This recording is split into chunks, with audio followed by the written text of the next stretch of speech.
스코틀랜드의 알렉산더 화이트 목사님은 이 강단에 설 때마다 항상 감사 기도로 시작을 하시는 분이십니다. 그런데 많은 경우에 이 날씨와 관련해서 감사 기도를 많이 하셨는데 어느 주일은 폭풍우가 몰아쳤습니다. 이 성도들은 우리 목사님이 오늘은 어떻게 기도를 하실까 궁금해하면서 목사님의 기도에 귀를 기울였습니다. 드디어 목사님의 기도가 시작되었습니다. 오 사랑의 하나님, 다른 날들은 오늘과 같은 날씨가 되지 않음을 감사합니다. 이렇게 또한 기도를 하셨다는 것입니다. 여러분, 감사는 체질입니다. 우리는 습관적으로 또 감사하든지 아니면 습관적으로 불평을 하게 되어 있는 것이죠. 아이부터 노년에 이르기까지 모든 사람들은 행복하기를 원합니다. 하지만 실제로 자신이 행복하다고 생각하는 사람들은 많지 않습니다. 자신은 행복하지 않다라고 생각하는 그 이유는 마음속에 있는 불만 때문입니다. 모든 사람들의 마음속에는 이 불만이라는 큰 이 구멍이 있는 것이죠. 성경은 이 불만이라는 그 구멍의 기원이 어떤 것인지를 말씀하고 있습니다. 하늘의 천사 중 하나가 하나님께 불만을 품고 반역하여 땅으로 쫓겨내려왔습니다. 그리고 뱀의 모양으로 아담과 하와에게 접근해서 유혹합니다. 그들의 마음속에 하나님께 대한 불만을 품게 만듭니다. 너희들이 하나님처럼 될까봐 선악과를 따먹지 말라고 하신 거야. 하나님께 대한 불만을 마음에 품게 만듭니다. 결국 아담과 하와는 그 사탄의 유혹에 넘어가서 결국은 선악과를 따먹고 또 하나님께 반역을 하게 됩니다. 그 이후로 인간의 모든 마음속에는 이 불만이라는 큰 구멍이 나게 되었습니다. 이 구멍은 다른 이 세상의 어떤 것으로도 채울 수가 없습니다. 아무리 돈이 많아도, 아무리 또한 명예가 있어도, 또는 이 세상에 어떤 그러한 쾌락과 즐거움이 있어도 이 큰 불만의 구멍은 메꿔지지가 않습니다. 왜냐하면 그 구멍은 오직 하나님으로만 채워질 수 있는 공간이기 때문입니다. 오늘 이 성경 역대기는 바벨론 포로 시절 이후에 고국 땅 이스라엘로 돌아온 그 이스라엘 백성들을 대상으로 하나님께서 기록하신 성경입니다. 부푼 가슴을 안고 그토록 꿈꿔왔던 고국 땅 예루살렘으로 돌아왔습니다. 그런데 이 사람들은 큰 실망과 좌절에 빠질 수밖에 없었습니다. 성전은 불에 타서 돌무더기가 되어 있고 성벽과 집들은 폐허가 되고 들짐승들이 쓰레기 더미만 뒤지고 있는 그러한 현실이 그들 앞에 놓여 있었습니다. 사람들은 이 상황을 보고 낙심하고 또 불만을 품었습니다. 바벨론 시대와 또 바사 시대를 거치면서 어느 정도 생활도 안정되고 또 이제 살만하게 되었는데 그 모든 것을 포기하고 돌아온 이 곳이 황폐했기 때문입니다. 그들은 아마 고국으로 돌아오기로 결정한 그들의 결정을 후회했을지도 모르겠습니다. 하나님께서는 이러한 이스라엘 백성들의 마음을 아시고 여호수아 시대의 야베스의 그 기도를 통해서 이스라엘 백성들을 위로하시고 용기를 주셨습니다. 또한 오늘 이 본문의 다윗의 기도를 통해서 하나님을 향한 감사를 회복할 수 있도록 바로 이 성경 역대기를 하나님은 기록하신 것입니다. 오늘 본문에 등장하는 다윗은 그의 삶에 거룩한 결단이 있었습니다. 그것은 바로 감사의 삶입니다. 그의 삶에서 감사의 기둥을 빼버리면 그의 삶 전체가 무너져 버리고 말 정도로 그의 삶은 하나님께 대한 감사로 지탱되고 있었습니다. 여러분의 삶은 무엇에 의해 지탱이 되고 있습니까? 여러분의 감사의 기둥은 튼튼하고 이상이 없습니까? 수많은 믿음의 선조들이 역경 속에서도 하나님께 감사하고 그 은혜를 찬송함으로 그 모든 역경을 이겨내고 그들의 신앙을 아름답게 지켜낼 수 있었습니다. 하나님께서는 오늘 이 다윗의 기도를 통해서 어떻게 우리의 감사를 다시 회복할 수 있는가, 우리가 어떤 감사를 드려야 될 것인가, 거기에 대해서 우리에게 말씀하고 있습니다. 저는 크게 두 가지로 오늘 말씀을 통하여서 우리의 감사가 또한 다시 회복되고 새로워지기를 바랍니다. 첫 번째는 우리가 하나님께 초점을 맞춤으로 우리의 감사를 다시 회복할 수 있습니다. 오늘 본문 20절을 보면 다윗이 이렇게 기도합니다. 여호와여, 우리 귀로 들은 대로는 주와 같은 이가 없고 주 외에는 하나님이 없나이다. 오늘 본문의 이 다윗의 기도 한 절 한 절을 보면요, 하나님 여호와라는 말이 계속해서 반복되어 들어있습니다. 하나님 여호와여, 이러한 기도를 드리고 있다는 것입니다. 다윗이 어떤 조건이나 환경 때문에 감사하는 것이 아니라 어떤 상황에서도 감사할 수 있는 절대 감사의 사람이 될 수 있었던 이유는 그가 오직 하나님께만 초점을 맞추었기 때문입니다. 하나님 같은 분이 없으며 하나님 외에는 다른 하나님이 없나이다. 다윗은 바로 이 하나님께 초점을 맞춘 그런 사람이었기에 그의 감사는 상황을 초월하는 절대 감사가 될 수 있었던 것입니다. 오늘 본문의 말씀은 다윗의 행복한 기도의 내용처럼 보입니다. 그런데 사실 그 배경은 그리 좋은 상황은 아니었습니다. 왜냐하면 다윗은 평생 마음의 소원이 있었습니다. 그것은 하나님을 위하여 성전을 건축해서 하나님께 봉헌해 드리는 것이었습니다.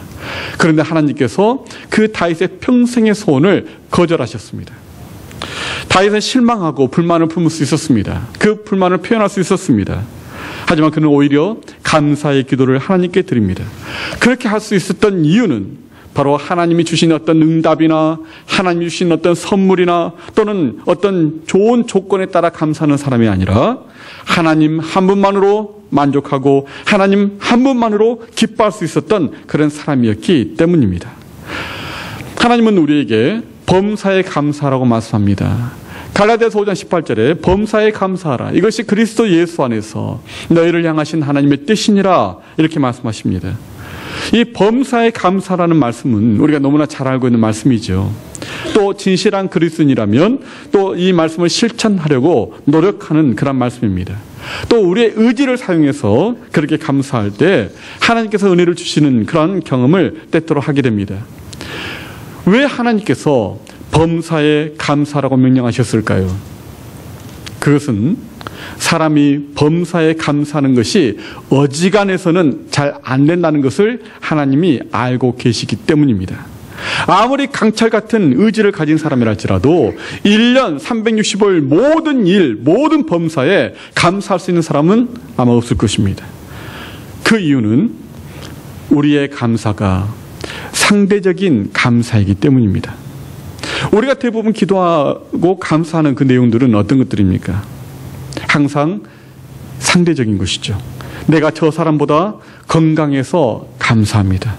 내 자녀가 저 집 자녀보다 잘 되어서 감사합니다. 내 비즈니스가 다른 사람보다 더 잘 되어서 감사합니다. 주로 우리의 감사는 다 그러한 감사들입니다. 이런 비즈니스가 잘 되는데 감사 못할 사람은 어디 있겠습니까? 그런데 만약 불경기로 막대한 손해를 입었을 때에도 여러분 감사할 수 있으십니까? 여러분의 자녀가 잘 안 되었을 때에도 여러분 감사할 수 있으십니까? 내가 암에 걸려도 여러분 감사할 수 있습니까? 아무리 믿음이 좋은 사람이랄지라도 가식 없는 그런 감사는 쉽지 않을 것입니다. 문제는 우리의 근본적인 그런 감사의 초점을 바꿔야 한다는 것입니다. 우리가 범사, 우리의 삶에 일어나는 모든 일들 때문에 감사하려고 한다면 우리는 진정으로 감사하기 힘듭니다. 하지만 그 모든 일어나는 일의 그 배후에 계시는, 그 뒤에 계시는 하나님을 바라보고 더 정확하게는 그분의 선하심을 우리가 믿어야만 우리는 진정한 감사가 나올 수 있는 것입니다. 상대적인 감사에서 절대적인 그러한 감사를 하기 위해서는 우리의 감사의 대상이 범사가 아니라 하나님 자신이 되어야 한다는 것입니다. 바꿔 말하면 우리에게 감사할 일들이 더 많이 필요한 것이 아니라 오직 하나님께 감사드리는 일만 더 필요하다는 것입니다. 지금 도저히 감사 형편이 되지 않습니다. 앞으로 형편이 좀 더 좋아지면, 나아지면 제가 이 감사금도 많이 하고요, 또 좋은 일도 많이 하고요, 교회 봉사도 제가 많이 하겠습니다. 이런 생각을 버리라는 것입니다. 범사가 아닌 하나님을 감사하는 일, 바로 이것이 우리에게는 지금 필요한 것입니다. 지금까지 우리는 이 감사가 모자랐던 것이죠. 그러기에 우리는 범사로 감사하는 것이 아니라 하나님으로 인하여 감사하는 하는 사람이 되어야 한다는 것입니다. 우리가 하나님이 아닌 하나님이 주신 것들에 초점을 맞추어 살게 되면 우리는 감사를 잃어버릴 뿐만 아니라 이미 받은 것들조차도 우리는 남용하게 잘못 사용하게 될 것입니다. 톨스토이가 쓴 이 책 가운데 악마와 빵 한 조각이라는 그런 이야기가 나옵니다. 러시아에 농촌에 한 가난한 농부가 있었습니다.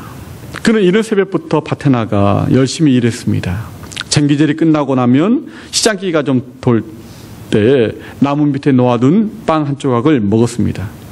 그런데 어느 날 그 빵이 감쪽같이 사라졌습니다. 그는 맹물로 그 허기를 달래며 말했습니다. 오늘 하루 굶는다고 뭐 그렇게 죽지는 않지. 누구든 그 빵이 필요했으니까 가져갔겠지. 그 사람이라도 잘 먹으면 참 좋겠다. 이런 말을 합니다. 사실 그 빵을 훔쳐간 것은 작은 악마였습니다. 이 작은 악마는 농부가 불평, 불만의 죄를 짓게 하도록 빵을 훔쳤던 것입니다. 하지만 농부는 이 빵 도둑에게 악담을 퍼붓는 대신에 오히려 축복했습니다. 이 일 때문에 그 작은 악마는 대장 악마에게 야단을 맞았습니다. 이 악마다운 지혜가 부족하다는 것이었습니다.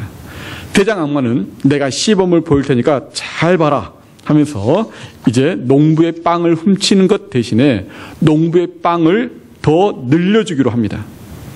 하인으로 변장한 악마의 도움으로 농부는 풍성한 그런 수확을 하게 되었습니다. 곡식이 남아돌자 이 악마는 그것으로 술을 만들라고 부축했습니다. 마침내 허기를 달래주던 그 일용할 양식이 이제는 쾌락을 위한 도구로 바뀌었습니다. 술이 생기자 농부는 친구들을 불러 먹고 마시며 놀았습니다.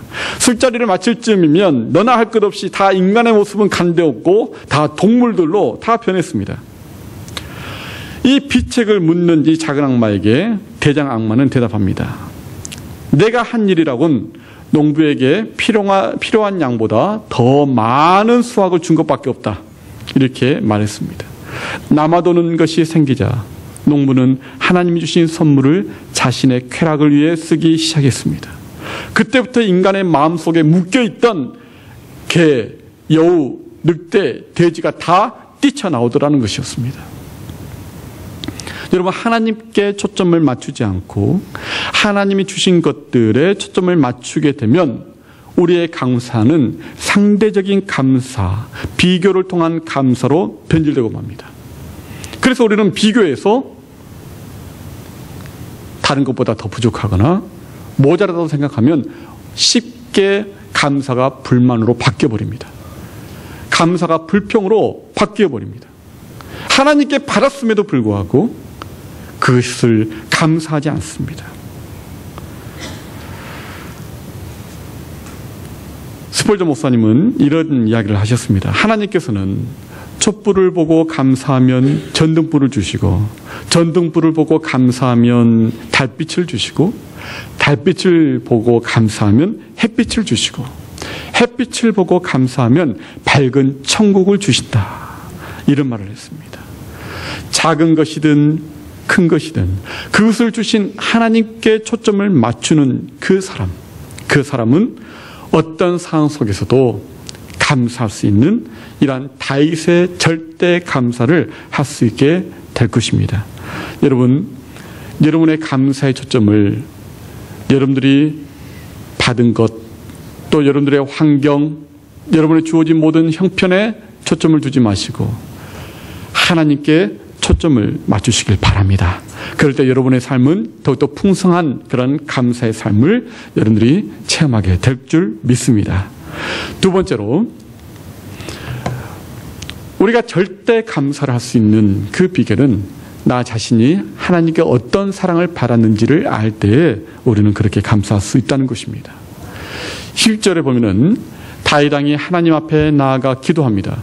여호와 하나님이여, 나는 누구이오며 내 집은 무엇이기에 나에게 이에 이르게 하셨나이까. 이렇게 또한 고백합니다. 나는 누구이오며 내 집이 무엇이간데 이 자리 여기까지 이렇게 하셨습니까? 여러분, 사람들은 가치 있는 것을 사랑합니다. 그렇죠? 하지만 여러분, 그 가치는 어떨 때 생길까요? 우리가 사랑하게 되는 바로 그것을 통해서 그것이 가치를 갖게 된다는 것입니다.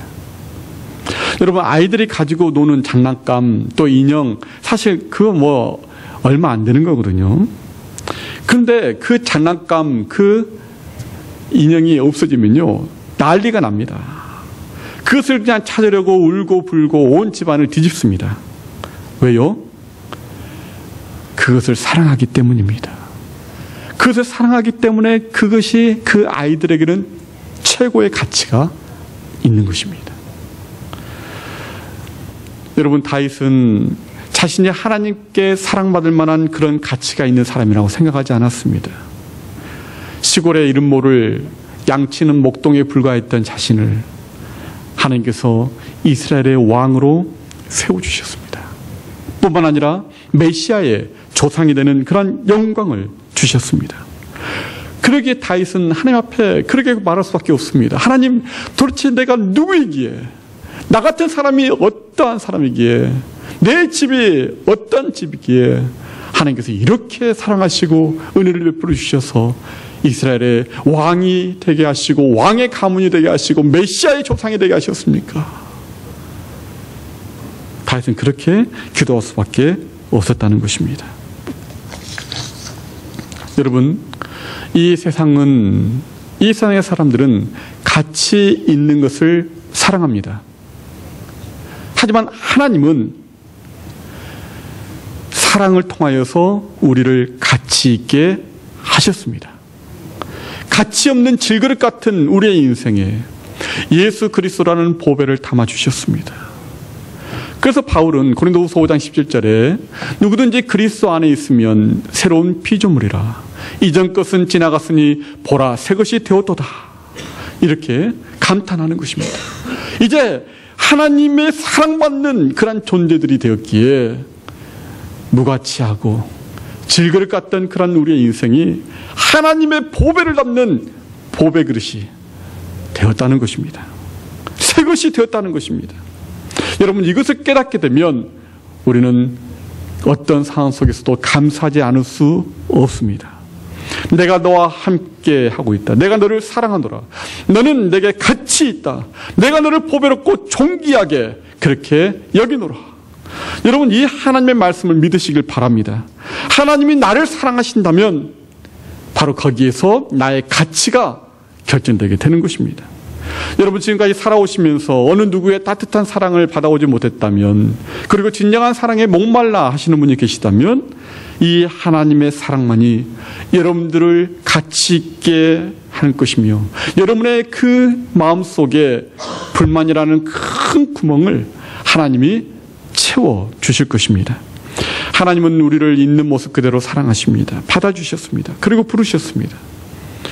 뿐만 아니라 또한 우리의 있는 모습 그대로 내버려두지 아니하시고 우리를 더 아름답게, 더 건강하게, 더 거룩하게 날마다 변화시켜 가십니다. 하나님은 내가 어떤 큰 일을 하기를 원치 않으십니다. 오히려 하나님은 우리 안에서 하나님의 큰 일을 이루어 가시기를 하나님은 원하십니다. 그래서 여러분, 이렇게 기도를 해보시길 바랍니다. 하나님, 제가 하나님께 큰 일을 제가 하기를 원합니다. 할 수 있게 해주십시오. 그렇게 기도하기보다는 하나님, 내 안에서 하나님께서 큰 일을 행하여 주십시오. 저는 부족하고 연약한 그 질그릇이지만 하나님께서 제 안에서 하나님의 일을 이루시옵소서. 여러분, 이렇게 기도를 바꿔보시길 바랍니다. 나의 나된 것은 오직 하나님의 은혜임을 감사하십시오. 새로운 자존감을 가지고 일어나시길 바랍니다. 내 자신을 무가치하게 여겼던 것, 내 외모를 불평했던 것, 나의 환경, 나의 성장 배경, 나의 실패한 과거, 나의 열등감, 또는 나의 부모님, 배우자, 자녀들에 대해서 원망했던 것 다 내려놓을 수 있기를 바랍니다. 왜냐하면 여러분들은 하나님의 존귀한 걸작품이기 때문입니다. 하나님께서 축복하시는 그런 하나님의 사람들이기 때문입니다. 여러분, 상품과 작품의 차이를 여러분 아십니까? 상품과 작품의 차이. 상품은 대량으로 찍어냅니다. 하지만 작품은 이 세상에 오직 유일한 하나뿐입니다. 그 가치를 따질 수가 없습니다. 상품은 시간이 지나면서 그 가치가 떨어집니다. 하지만 작품은 시간이 지나면서 계속 그 가치가 올라갑니다. 우리는 하나님의 작품이라고 말씀하고 있습니다. 하나님께서 만드신 그런 걸작품입니다. 우리의 가치를 이 세상의 것으로 어떤 것으로도 평가할 수 없습니다. 이 세상의 누구도 나의 가치를 매길 수가 없습니다. 하나님께서 나를 사랑하시고 나를 가치 있게 하셨기에 나는 하나님의 걸작품인 것입니다. 여러분, 이 하나님의 사랑과 이 은혜 안에서 여러분 자신을 다시 발견할 수 있기를 바랍니다. 여러분, 그렇게 될 때 우리는 어떤 상황에서도 절대 감사할 수 있는 그런 감사의 사람이 되게 되는 것입니다. 다하라 요네코라는 사모님이 쓰신 책, 산다는 것이 황홀하다라는 그 책이 있습니다. 이 다하라 요네코 사모님은요, 18살 때 어머니를 여의게 됩니다. 삶의 회의를 느낀 그녀는 달려오는 기차에 몸을 던지고 맙니다. 그런데 다행인지 불행인지 죽지 않고 살았습니다. 정신을 차려보니까 두 다리가 없습니다. 한쪽 팔이 없습니다. 남은 팔은 좀 괜찮을까 멀쩡한가 봤더니 손가락이 3개밖에 남아있지 않았습니다. 그런데 하나님께서 이런 인생을 사랑하셔서 한 남자를 만나게 하시고 결혼하게 하시고 두 아이의 엄마이자 목사님의 사모님이 되게 하셨습니다. 이분이 하나하나 하루하루 살아가는 것, 이 모든 것이 하나님의 은혜라고 쓴 책이 산다는 것이 황홀하다라는 그 책입니다. 이 책에 보면 이런 일화가 나옵니다. 한 번은 이 감자를 깎아서 반찬을 만드는데 이 잘 되지 않습니다. 이 감자 껍질을 벗기려고 하는데 손가락 3개를 갖고 이 동그란 감자를 깎으려고 하니 이리저리 빠지고 땀범벅이 되고 감자를 깎으면서 그렇게 절망스러울 수가 없더라는 것입니다. 이런 내가 살아서 무엇하나, 이런 감자 하나 제대로 깎지 못하는 그런 인생 살아서 무엇하나, 이런 절망감이 들고 그 감자를 깎던 칼로 그냥 꽉 죽어버리고 싶더라는 것입니다. 근데 그 순간에 하나님이 두려워지기 시작했습니다. 칼을 내려놓고 하나님께 기도했습니다. 하나님, 제가 부르짖습니다. 나 같은 인생을 구원하여 살게 하신 그 은혜 감사합니다. 다리도 없고 팔 하나도 없고 또 다른 팔에는 손가락 3개밖에 없는 나를 한 남자를 만나 결혼하게 하시고 아무것도 없는 이 몸뚱이에 생명을 잉태하게 해주시고 두 아이의 어머니가 되게 해주시고 가정을 선물로 주시고 주를 위해 헌신할 수 있는 그런 기회를 주셨는데 생각해보니 너무너무 감사한 일입니다. 이제 나의 남편과 아이들이 집에 돌아옵니다. 그런데 하나님, 제가 감자를 깎을 수가 없습니다. 무엇 하나 빼놓지 않고 아시는 하나님, 오늘까지 나를 인도하신 하나님, 이런 감자 하나 깎지 못해 힘들어하고 있는데 제게 방법을 주시고 힘도 주시고 감자를 꼭 깎을 수 있도록 지혜를 주십시오. 그렇게 기도했답니다. 이 간절히 기도하는 중에 마음에 평안이 오고 그리고 아이디어가 떠올랐습니다. 기도를 마치고 감자를 도마위에 올려놓고 반으로 썰었습니다. 반토막이 난 감자가 딱 도마 위에 얹혀지니까 움직이지 않았습니다. 그래서 감자를 쏠 수 있었다는 것입니다. 너무 감사했습니다. 반찬을 맛있게 만들어서 가족들에게 대접하면서 하나님께 감사하고 이렇게 사는 것 하나하나가 너무너무 감사해서 산다는 것이 황홀하다, 이렇게 고백을 했습니다. 여러분, 산다는 것은 황홀한 것입니다. 손가락을 하나라도 잃어본 사람은 남아있는 손가락에 대해 고마움을 느낄 수 있습니다. 한 다리를 잃어본 사람만 두 다리의 고마움을 알게 됩니다. 건강을 잃어본 사람만이 건강의 고마움을 알게 됩니다. 재물을 잃어본 사람만이 재물의 참된 가치와 의미를 깨닫게 됩니다. 무엇보다 이 세상의 소망을 잃어본 사람만이 하나님의 그 구원과 영원한 하나님 나라의 소망에 대해서 알고 감사하게 되는 것입니다. 그러기에 우리에게 잃어버림, 없음, 이것도 하나님의 사랑, 하나님의 은총임을 우리는 깨달을 수 있습니다. 왜냐하면 잃어버림, 없음으로 인하여서 있는 것에 대한 그 의미, 있음에 대한 감사함을 우리가 알게 되기 때문입니다. 그리고 그 없는 것, 바로 그 자리에 하나님으로부터 새로운 채워짐이 가능하게 된다는 것을 깨닫게 되기 때문입니다. 그래서 하박국 선지자는 나는 여호와를 인하여 즐거워하며 나의 구원의 하나님으로 말미암아 기뻐한다, 이렇게 고백했습니다. 그 없음의 그 빈 공간을 하나님이 얼마든지 채워주실 수 있기 때문에, 또 하나님의 것으로 채워질 것을 확신했기 때문에 감사할 수 있고 즐거워할 수 있고 기뻐할 수 있었다는 것입니다. 우리의 없음 속에 길과 진리와 생명이신 우리 주님으로 채워지게 될 때 우리 안에 있는 그 불만의 구멍은 만족으로 바뀌게 될 줄 믿습니다. 우리의 마음속에 참된 평강과 행복이 비로소 우리 가운데 일어나게 될 것입니다. 여러분 마음속에 불만이 있으십니까? 불평이 있으십니까? 여러분의 삶이 참 의미 없고 피곤하고 짜증스럽고 그리고 참 만족이 없다라는 그런 생각을 하고 계십니까? 여러분의 그 빈 마음의 불만의 자리는 오직 하나님으로만 채워질 수 있습니다. 하나님께 초점을 맞출 때 우리는 비로소 감사할 수 있는 사람이 됩니다. 여러분의 감사의 초점을 하나님께 옮기시길 바랍니다. 또한 하나님이 주신 것들에 초점을 맞추지 마시고 그 모든 걸 주시는 하나님 한 분만으로 내가 만족하겠노라고, 하나님 한 분만으로 내가 감사하겠노라고 그렇게 결심하시길 바랍니다. 또한 여러분이 어떠한 사랑을 받고 살아가고 있는 존재인지를 기억하시길 바랍니다. 그렇다면 우리는 황홀한 그런 감사를 드릴 수 있게 됩니다. 행복한 인생을 살아갈 수 있게 될 것입니다. 오늘 이 추수감사절 우리는 이 다윗의 기도를 통하여서 어떻게 우리의 감사가 절대 감사로 바뀔 수 있는가에 대해서 함께 말씀을 나누었습니다. 하나님은 오늘 우리에게 말씀하십니다.